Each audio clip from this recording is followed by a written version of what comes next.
aku merasakan kebaikan kita itu rupanya mempunyai porsi-porsi. Baikku belum tentu dapat kamu terima.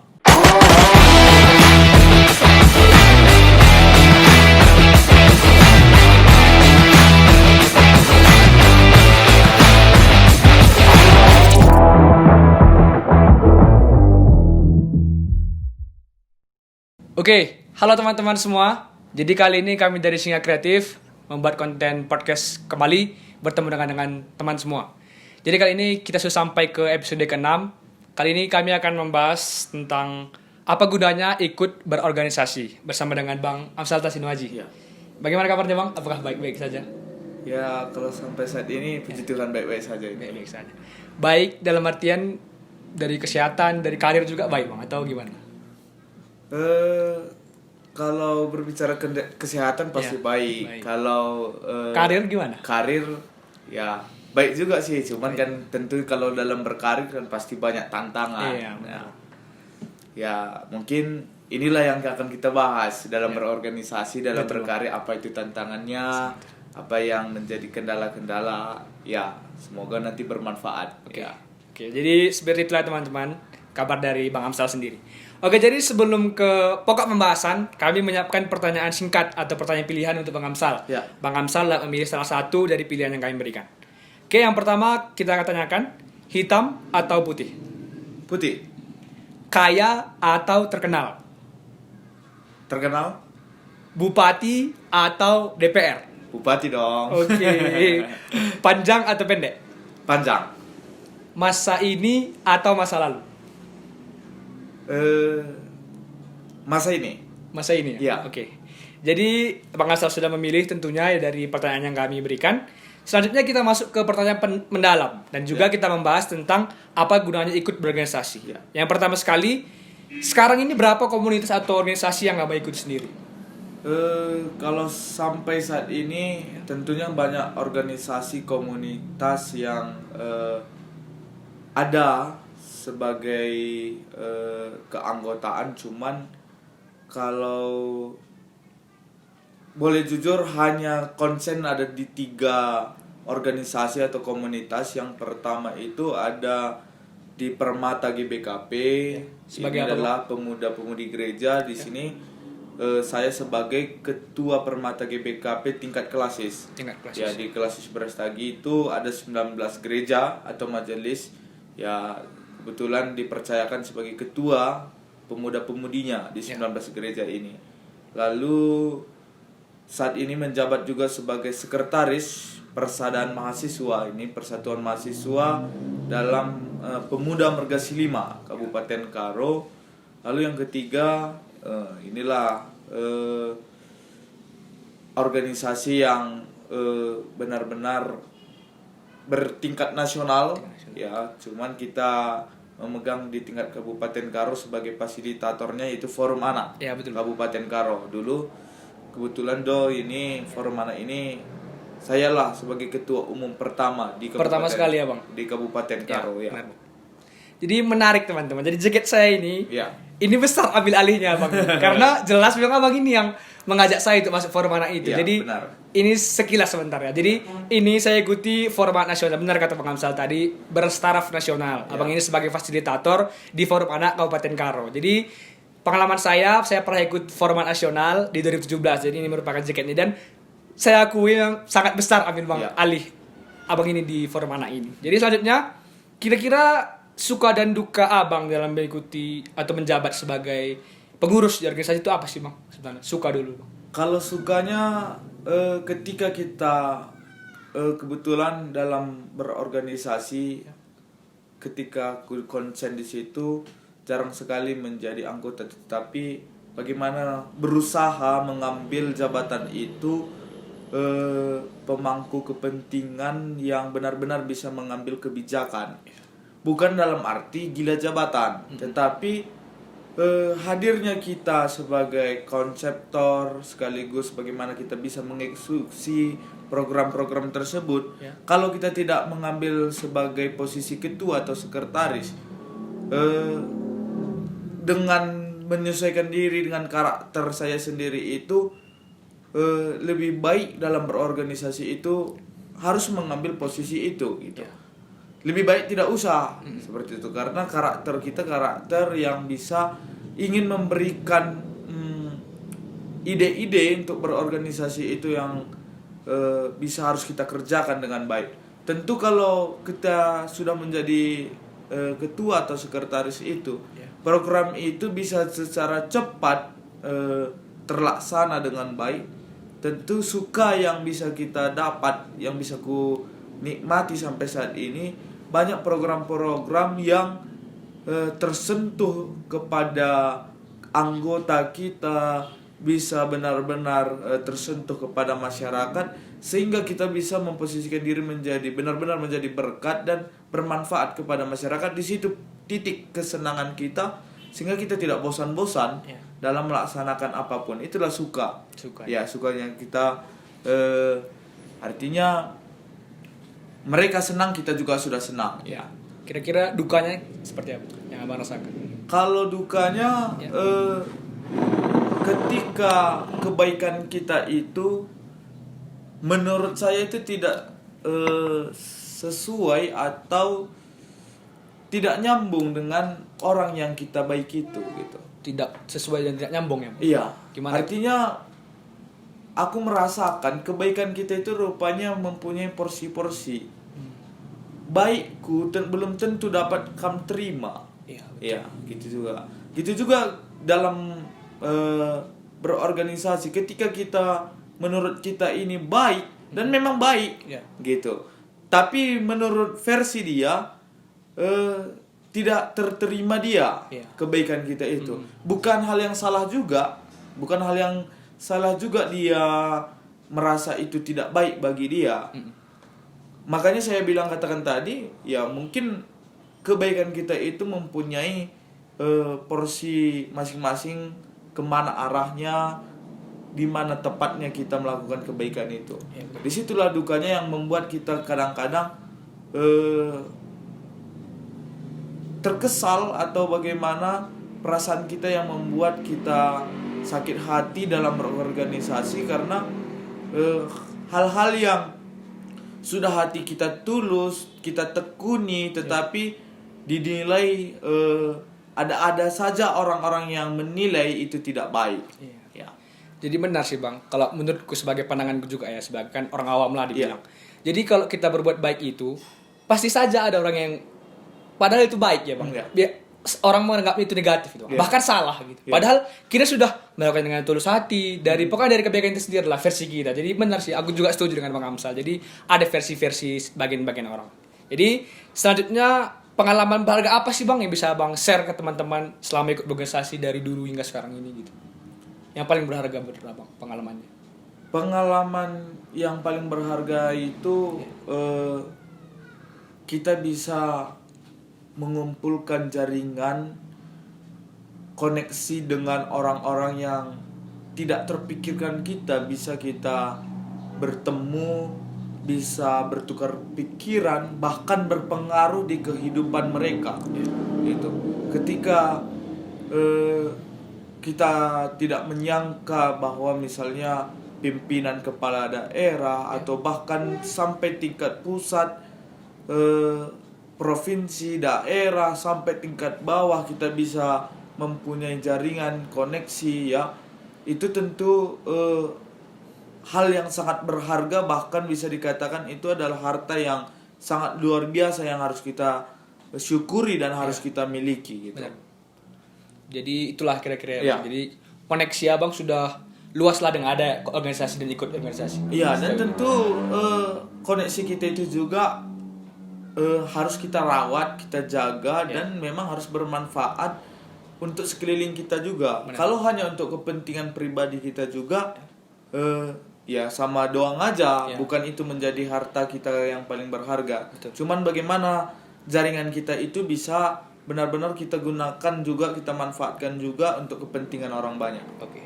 Jadi gini nih bang, kita kan generasi muda, sama lah kita generasi milenial saat ini dibilang.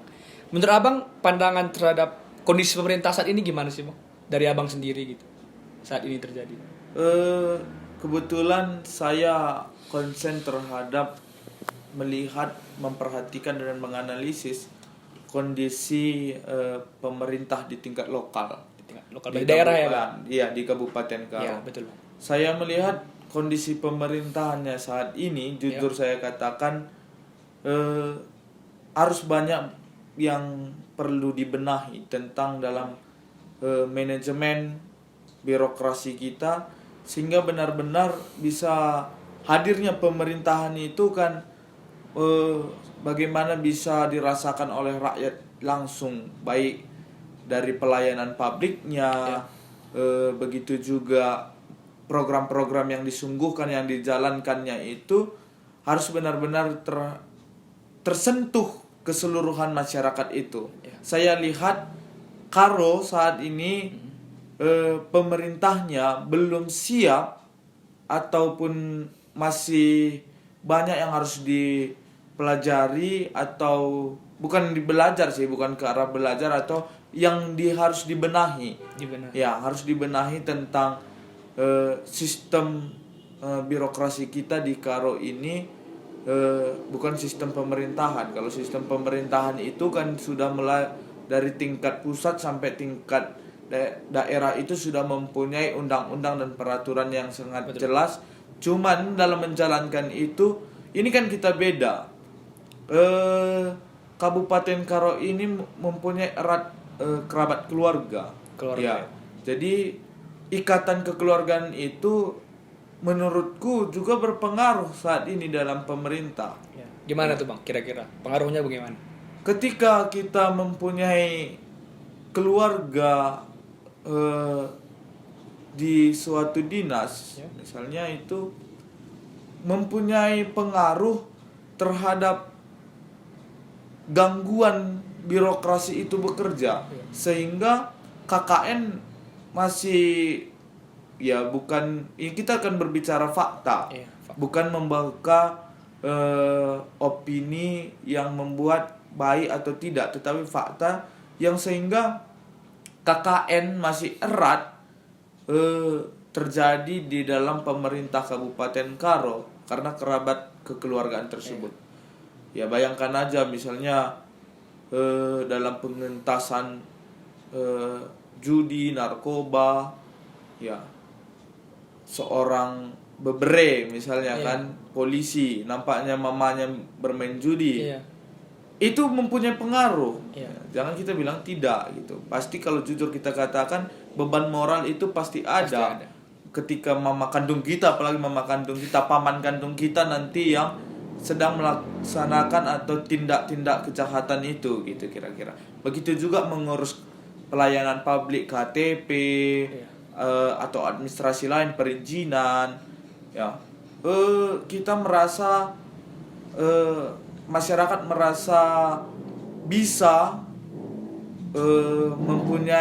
mengurus dengan cepat, administrasi itu ketika mempunyai kerabat keluarga di jabatan itu. Dan kadang-kadang memang sungkan juga menolak. Ya saya melihat itu, sungkan juga menolak. Ya mama kita yang datang gitu kira-kira pula. Itulah yang saya lihat kondisi pemerintahan Kabupaten Karo yang masih saat ini yang perlu banyak benahi. Jadi benar sih teman-teman. Jadi apalagi kalau di daerah gitu. Jadi kalau misalnya kita dari daerah, kita lihat dari kacamata kita sendiri, itu kental dengan kebudayaan kita sendiri. Jadi kebudayaan itu erat dengan kekerabatan. Gitu. Jadi mungkin bisa jadi pelajaran untuk teman-teman yang mungkin ingin menjadi lembaga eksekutif ataupun pemerintah di kedepannya nanti. Jadi Bang, kan ini musim COVID-19. Menurut Abang, pandangan Abang sendiri mengenai adanya COVID-19 ini gimana sih Bang sebenarnya? Kalau pandanganku,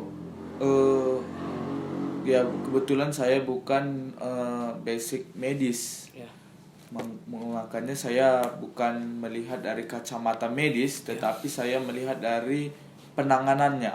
Ya, kembali saya lihat penanganan COVID-19 itu kembali lagi saya kacamatanya melihat di ruang lingkup Kabupaten Karo. Karena saya memang fokus ke bidang daerah. Lemahnya pimpinan kepala daerah kita, ya saya memang mengkritik tajam mau secara langsung seperti ini. bukan ngobrol ke sana kemari. Ya bukan dalam arti kata saya juga benci dengan kepala daerah, karena saya juga sahabat bupati gitu. Ya, Sahabat bupati, cuman saya dalam saat ini juga saya sampaikan lemahnya dalam mengambil kebijakan. Jadi kita juga harus mengambil kearifan lokal kita di Karo ini, Dok. Ya, gimana, Bang? Saya tahu kalau budaya Karo itu ada orang meninggal nih. Ya. Ada orang meninggal, misalnya paman kita meninggal, kaling bubu kita,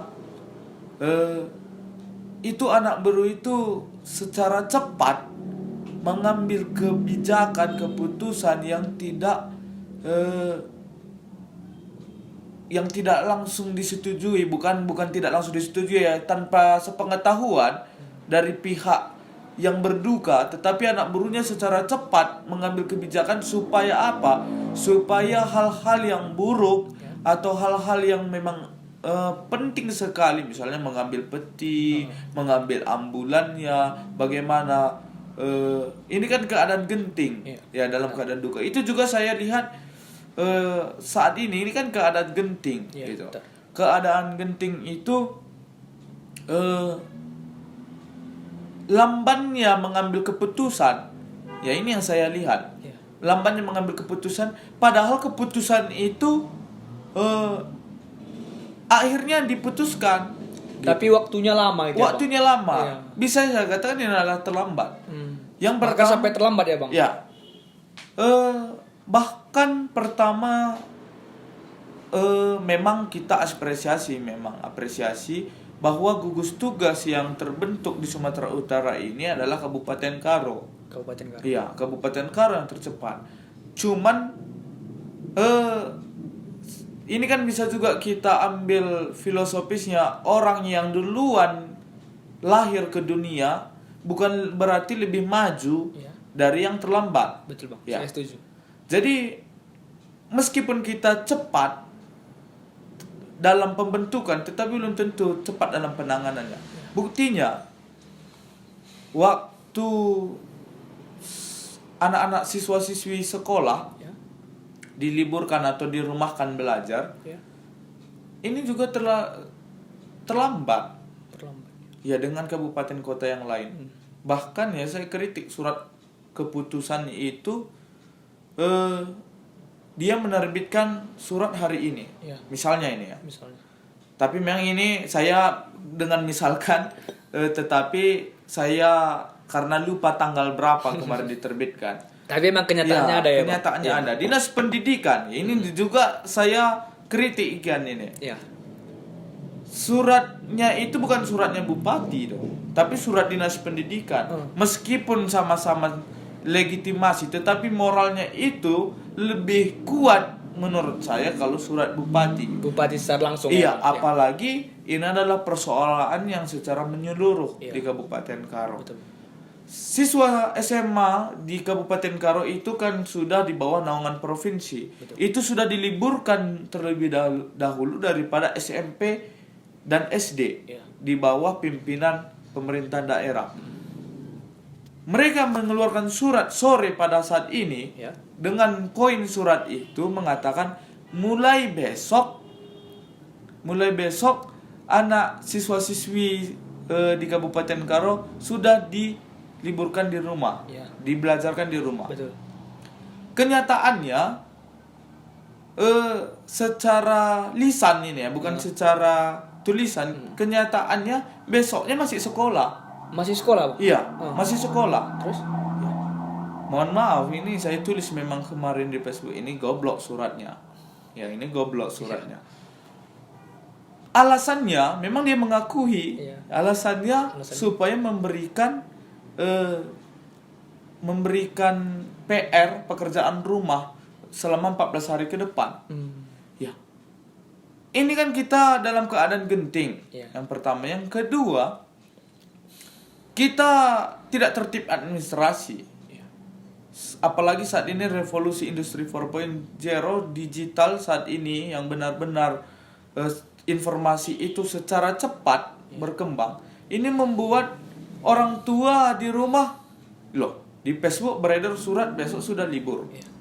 Ternyata informasi dari pihak resmi sekolah belum ada. Ini Jadi membingungkan. timbul kebingungan ya bang. Timbul Orang tua, kebingungan. pihak sekolah pun mengatakan seperti demikian. Ya. Jadi ya wajar sih kalau orang tua bingung dan juga bisa protes bahkan ya kan. Iya benar. Lalu penanganan dan keterlambatan itu adalah hal sepele, yang masker. Iya. Di kota-kota lain, kabupaten lain itu Ya. masker itu sudah diwajibkan ketika berpergian keluar rumah. Iya. Wajib. Kabupaten Karo berlangsung mulai masih hari Senin tadi, tanggal 11. Tanggal 11 Mei ya bang. 11 Mei. Padahal ini prediksi sudah mau berakhir pun. Betul bang. Ya. Cuman kita perintahkan diwajibkan 11 Mei. Itu pun hanya ke pasar. Ke pasar saja. Hanya ke pasar saja, dan kita lihat ya banyak kebobolan pasti. Iyalah. Karena hanya surat dinas juga dong. Surat dinas industri dan perdagangan, bukan surat bupati. Nah, kalau saja ya ini kalau bukan mengajari masyarakat untuk menolak keputusan itu. Ya. Kalau saja ada Satpol PP yang melarang masyarakat masuk ke pasar karena tidak menggunakan masker, kalau masyarakatnya pintar, bijak, loh, alasannya apa? Oke, dibilang COVID. Oke, kenapa dilarang? Dasar hukumnya apa? Kalau hanya kita bilang dengan surat dinas, apalagi kita melarang masuk, Ya. ini sangat bahaya. Kalau tadi diperdakan peraturan daerah, diresmikan secara legitimasi sah, ya tentunya Satpol PP atau relawan atau siapapun yang diatur, yang dipercayakan pemerintah untuk mengawasi itu, bisa secara tegas memang melarang masyarakat berkeliaran kalau tidak menggunakan masker. Nah, oke, kalau tidak perda ya bisa peraturan bupati. Ya, ditekan secara resmi oleh bupati. Tentunya ini secara lebih kuat. Ya, itu makanya saya katakan tadi, lemahnya dalam penanganan gugus tugas terhadap itu, termasuk dalam pengelolaan anggaran, pertanggungjawabannya. Ya mungkin bantuan memang sudah sampai saat ini sudah mengalir, tapi hati-hati, ini bukannya bantuan dari pemerintahan Kabupaten Karo, Jadi dari mana? tetapi ini dari pusat, dan dari pusat ya, Bang? provinsi, atau dana desa. Jadi Kabupaten Karo sudah 28,6 miliar mempersiapkan dana APBD. Dana APBD untuk penanganan COVID-19 ini.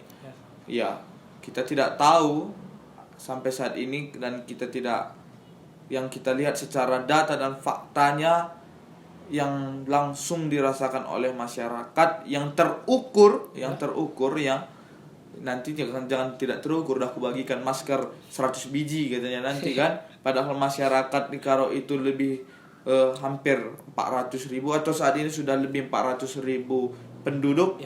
Tentunya kalau tersentuh keseluruhannya tidak mungkin, paling tidak 30% sampai 50% masyarakat tersentuh, mungkin sudah kita bisa patut apresiasi pemerintah.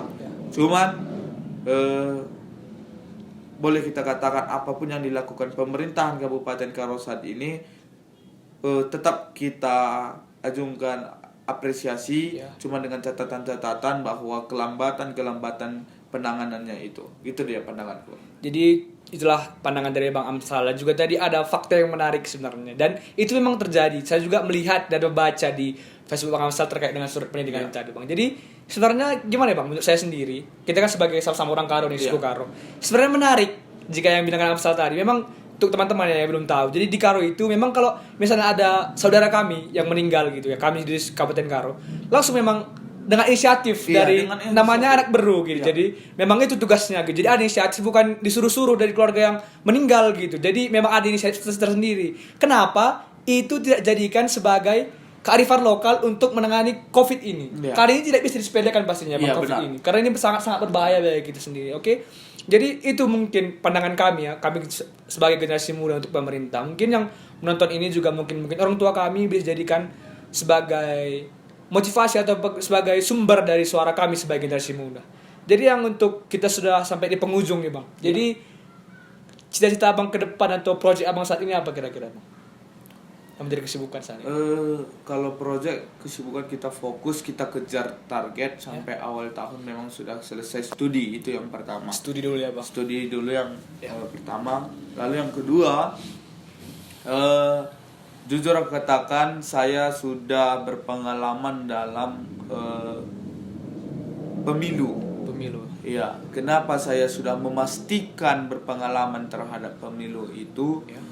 Karena sudah dipercayakan oleh negara sebagai pejabat negara, ditempatkan di Kecamatan Brastagi dengan posisi pemilih yang terbesar nomor 2 di Kabupaten Karo.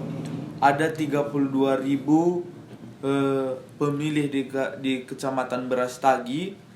Yang aku tangani di situ adalah panitia pemilihan di tingkat kecamatan itu, memastikan masyarakat Brastagi bisa memilih dan bisa melaksanakan pemilihan dengan baik.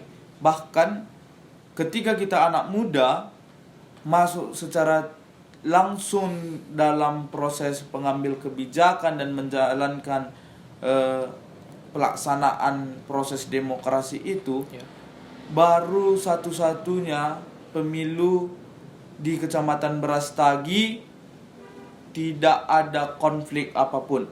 Tidak ada konflik sedikit apapun. Pun tidak berarti ya, Bang? Padahal pemilu 2019 itu terakhir aku menjabat, itu adalah pemilu serentak, yang bisa dikatakan adalah pemilu tersulit di Indonesia.